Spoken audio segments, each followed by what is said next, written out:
Hello everyone, welcome back to this channel. Nah, di dalam video kita kali ini kita akan belajar tentang Computer Assisted Language Learning atau biasa disingkat CALL. Nah, sebelum lanjut ke dalam materi, yuk sama-sama simak brainstorming yang sudah aku lakukan. So, when I heard about this subject, aku langsung berpikir tentang itu blended learning, technology in learning, or internet, and explorative, flexibility, dan juga interesting approach. Nah, apakah benar? So, what is CALL? Computer Assisted Language Learning dapat diartikan sebagai pembelajaran bahasa Inggris berbantuan komputer. Konsep penerapannya itu sendiri ialah membagi penggunaan komputer sesuai dengan peran pengajar dan penggunaan alat sebagai penunjang. Except for self-study software, CALL is meant to supplement face-to-face language instructions and not replace it. CALL has also known by several other terms such as Technology-Enhanced Language Learning or TEL, Computer-Assisted Language Instructions, and Computer-Aided Language Learning, but the field is the same.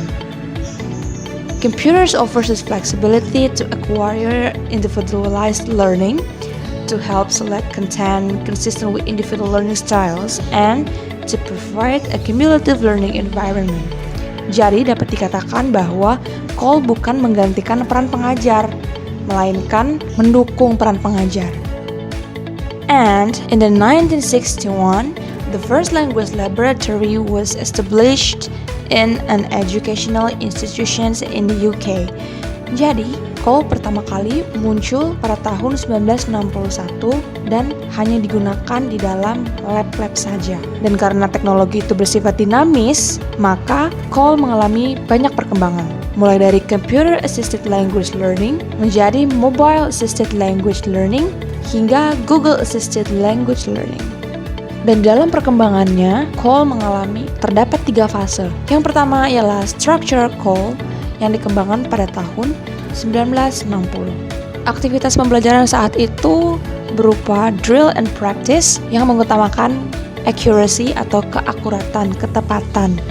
Contohnya, listen and repeat programs in labs. Masih banyak ditemukan hingga saat ini ya.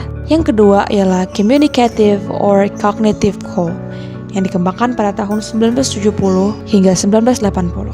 Aktivitasnya berupa communicative exercises yang menekankan pada fluency atau kelancaran. Contohnya, sentence reconstructions.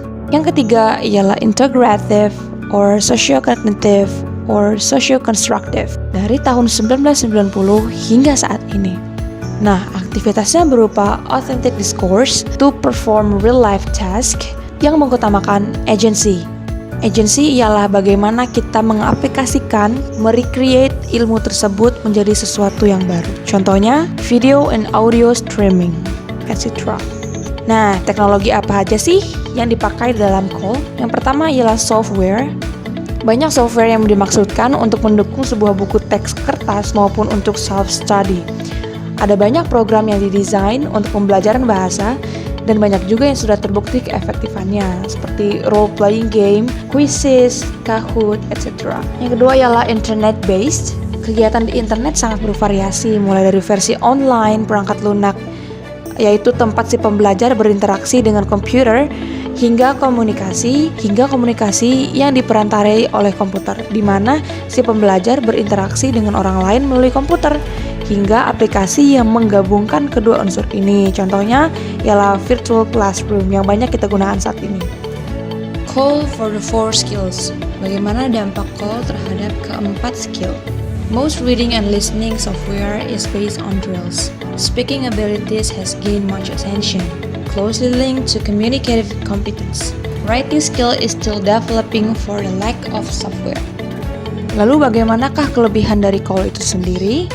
Yang pertama ialah pembelajaran yang lebih menarik. Yang kedua, data yang diproses sangat akurat dan sangat cepat. Yang ketiga, no need and emotion, karena nggak bisa marah-marah ya.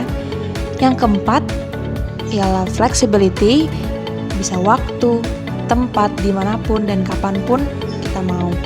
Yang kelima ialah materi yang beragam dan sesuai kebutuhan siswa. Ini memudahkan guru ya. Yang keenam ialah interesting and engaging. Yang ketujuh ialah make the user more open-minded. Jika kita berbicara tentang kelebihan, pasti akan selalu ada kekurangan. Cole memiliki beberapa kekurangan.